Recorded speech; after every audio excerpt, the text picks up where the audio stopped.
Hi, my name's Caroline and I'm an integrative humanistic counsellor. And today I wanted to jump on to have a quick chat to you about an idea. It's a theory actually held within the Gestalt therapy umbrella, but it applies to all parts of life really. And it's an idea called unfinished business. And so we can think of examples of unfinished business throughout our lives. Um, so, for example, if we're in the middle of a divorce and the legal proceedings are taking forever, your ex is being really awkward. Um, if we're halfway through trying to move home, and there's issues at one end, there's issues at the other end, you're in the middle of a chain, it's broken down, and you're just kind of stuck in this no man's land.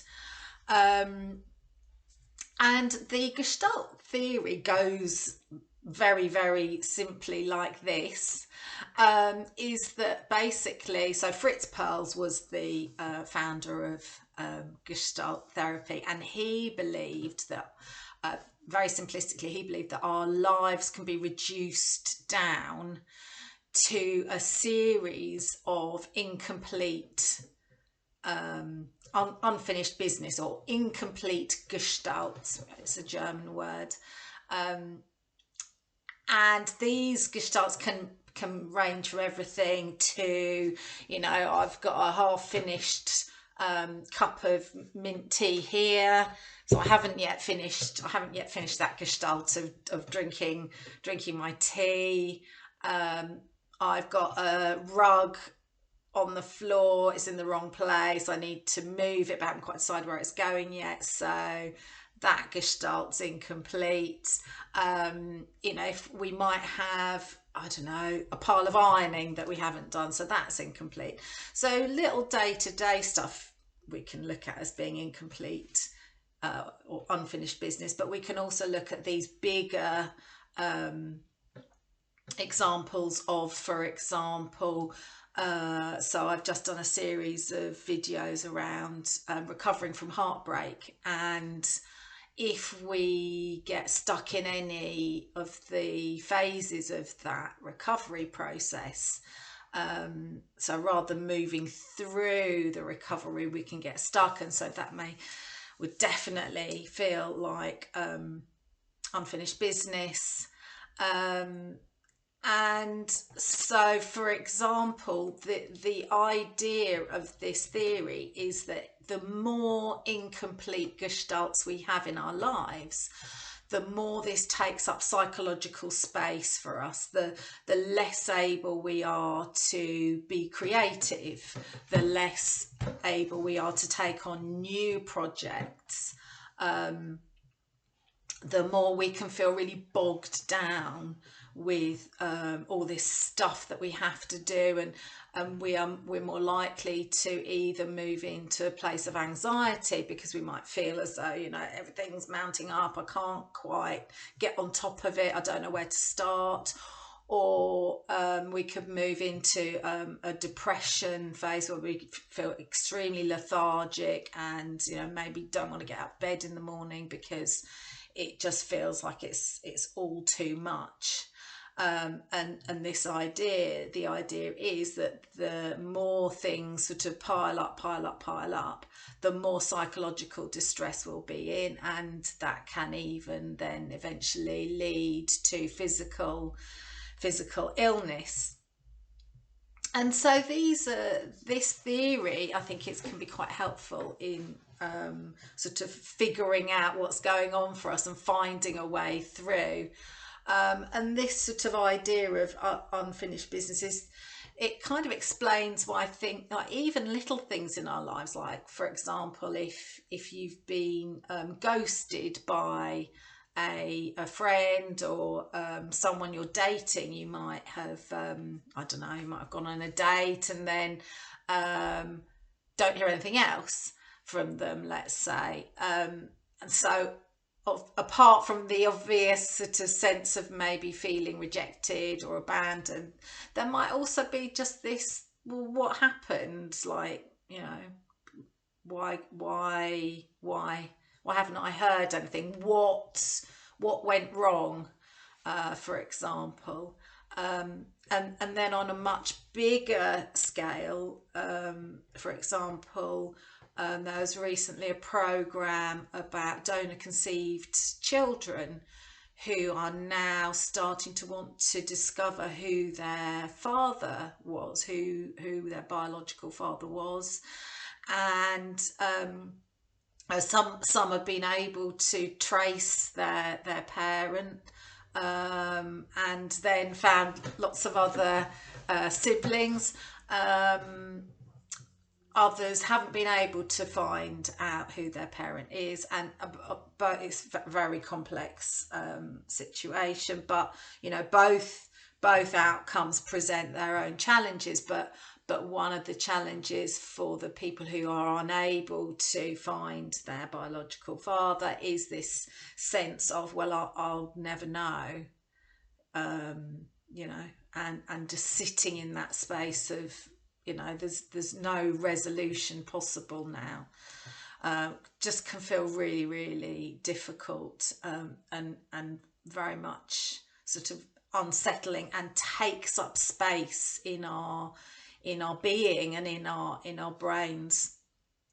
And there's a really touching example of how this can play out in real life with a Russian psychologist. She was actually the originator of the term unfinished business before Fritz Perls took it on as part of his Gestalt therapy umbrella.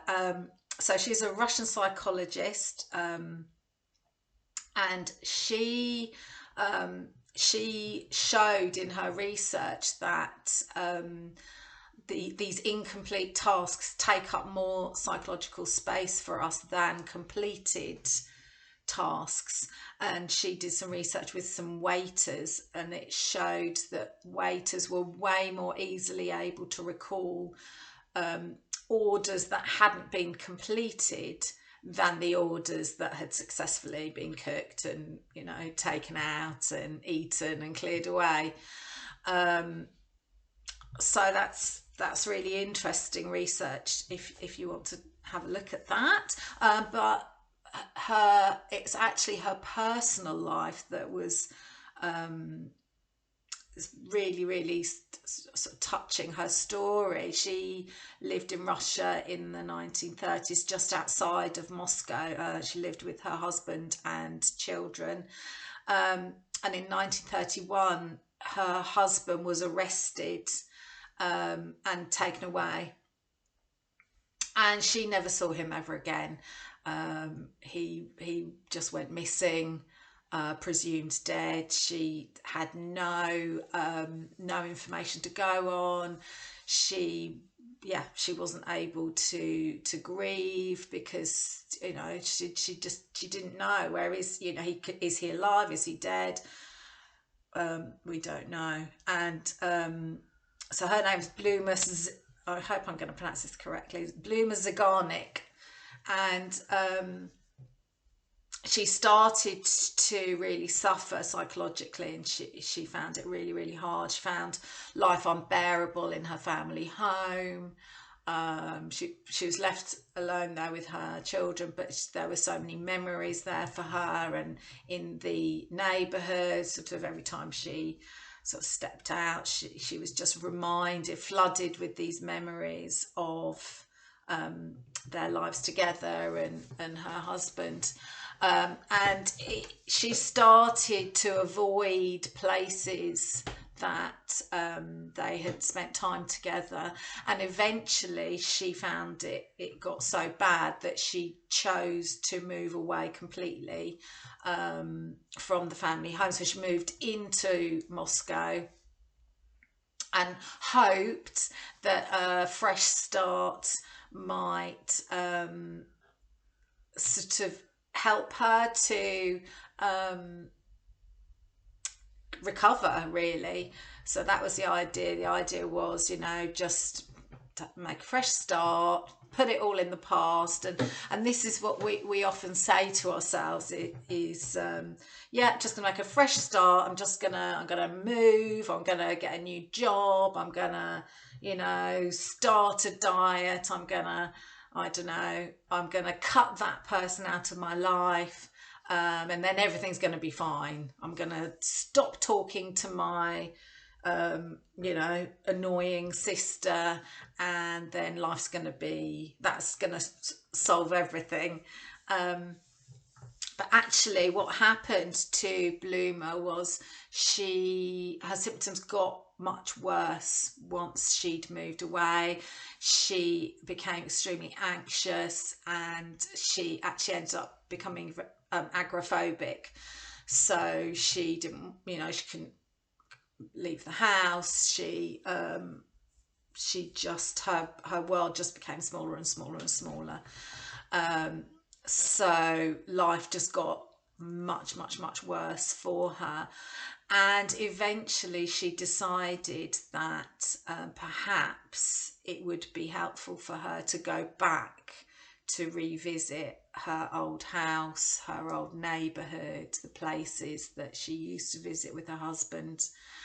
And so she started to do that, and gradually she was able to start to face some of the memories, because she wasn't just avoiding the place, she was avoiding the memories, and she was avoiding the sadness, the all of the stages of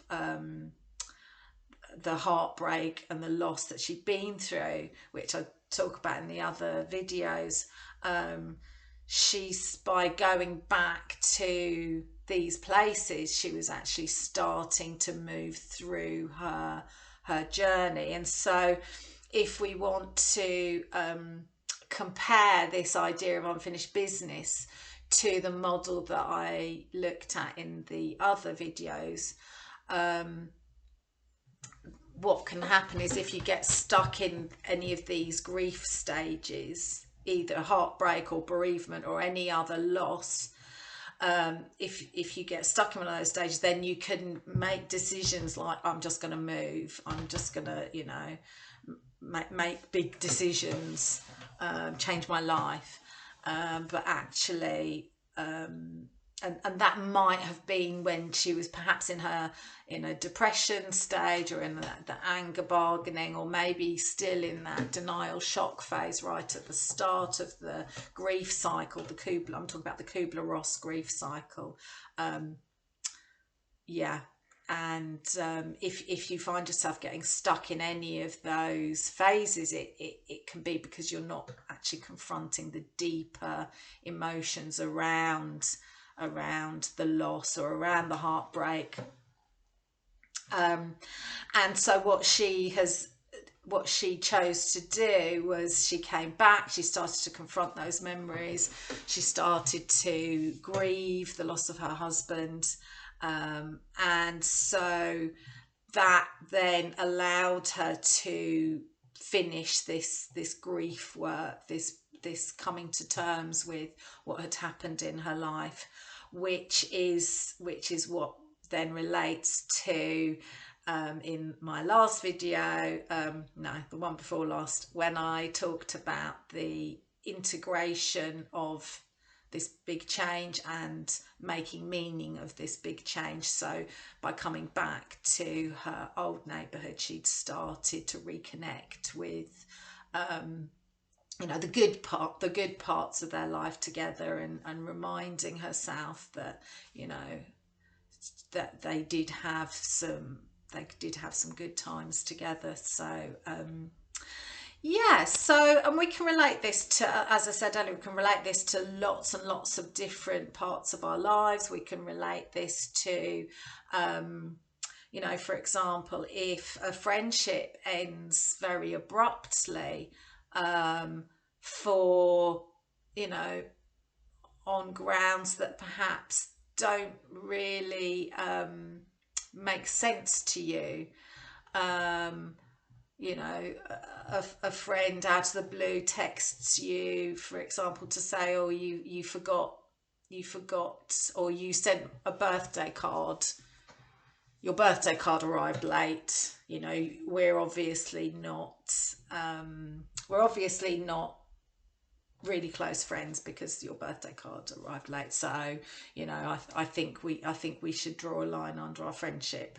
Just, you know, plucking an example out of thin air.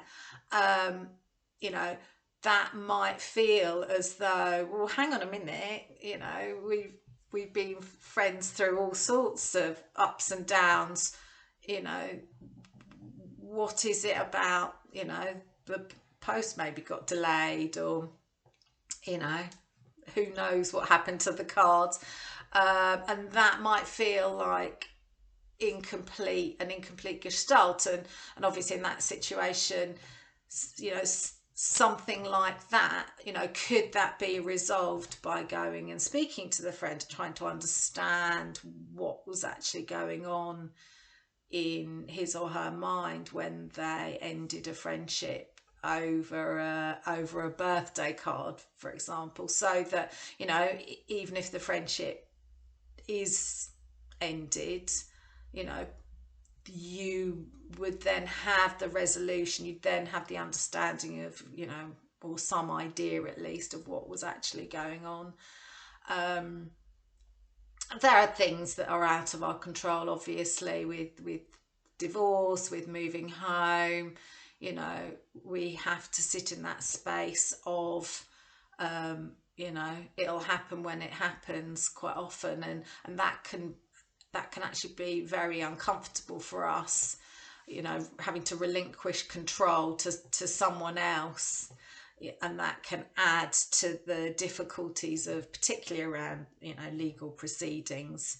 But what can help? What can help us to move forward if we feel like we have these unfinished businesses, incomplete gestalts? So, I mean, we're always going to have a to-do list, aren't we? That life is just one long series of to-do lists, or that's how it feels sometimes. But, you know, that, and just so obviously, I would recommend writing out things that you need to do. Because research shows that you're something like 90%, I don't know the exact amount, but it's something like 90% more likely to achieve your to-do list if you write it out. But writing it out can actually trigger feelings of like massive amounts of overwhelm. So my advice would be, pick 3 things for your day. Pick 3 things that you think you can do, really achievable things. Or if you can't face 3, just one, just pick one. And that could be, you know, depending on where you are in your life, that might be as simple as making my bed. That's all I can cope with today. Or it might be something like finishing my university application. And obviously depending on the time available, but so actually writing goals, but keeping them really simple, not complicated them, not overburdening yourself, because if you write yourself a great long 20-page long to-do list, then that's just going to end up feeling overwhelming, and I just might as well give up.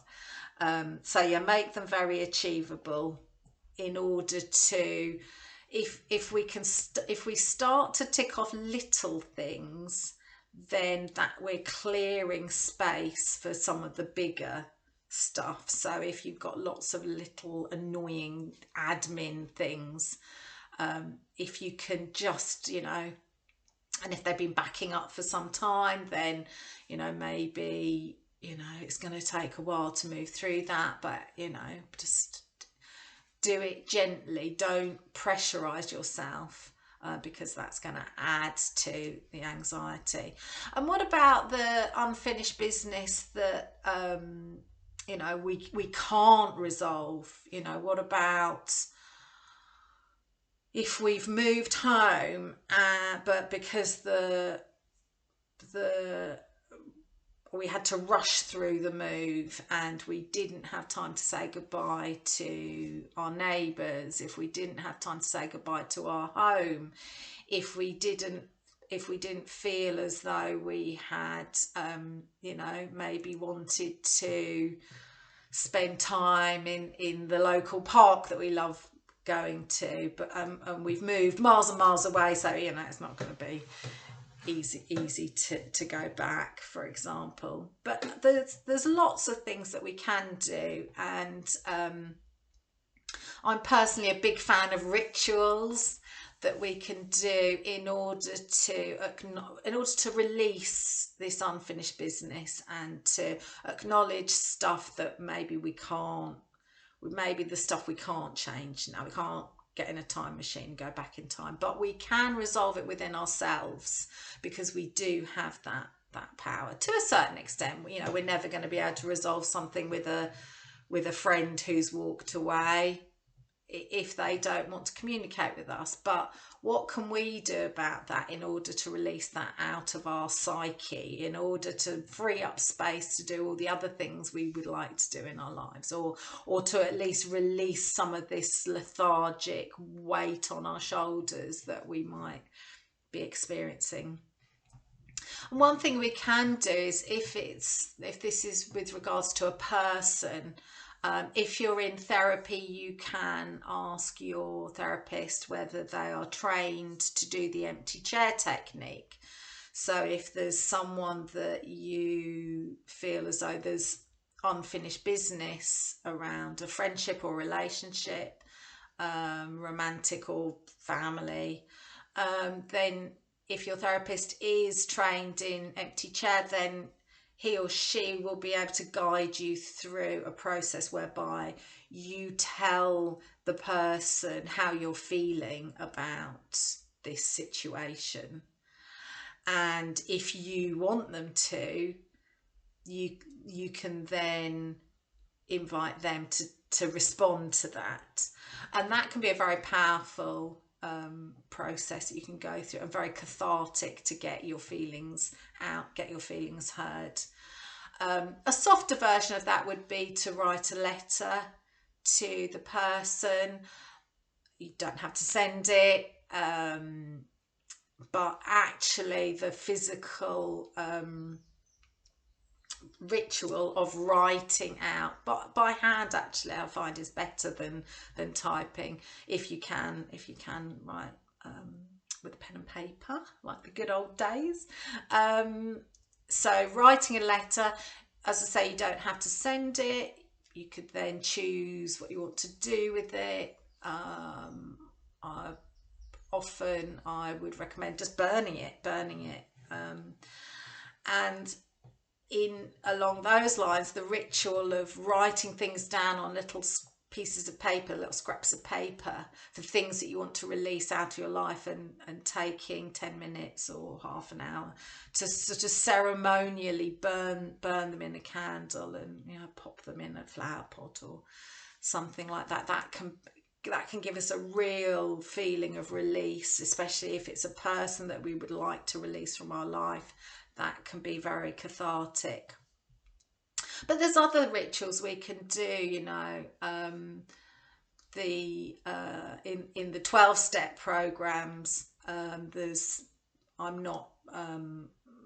That's not a program that I work with, but I'm very aware that there is a part of that process whereby you would go and apologise to the people in your lives that you have negatively affected through your behaviour, thoughts, words.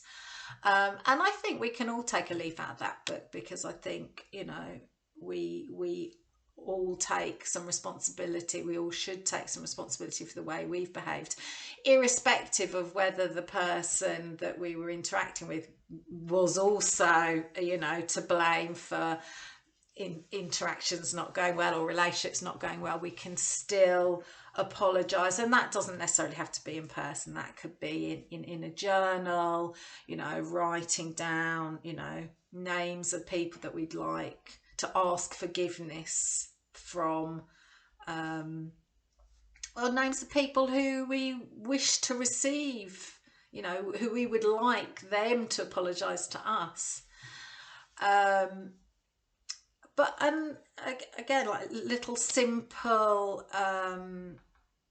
simple little rituals, such as, you know, if we didn't have a chance to say goodbye to people when we moved or left a business or moved country, or yeah, just the act of saying goodbye, the act of acknowledging what people have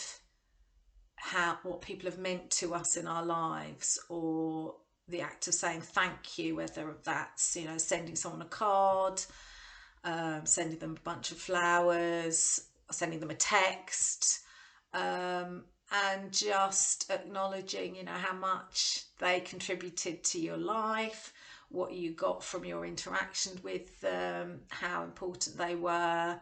And that can be the same for places as well, you know, perhaps going back and visiting a place if you left a place, and, you know, going back and reflecting on, you know, how important that place was to you, if you can get there.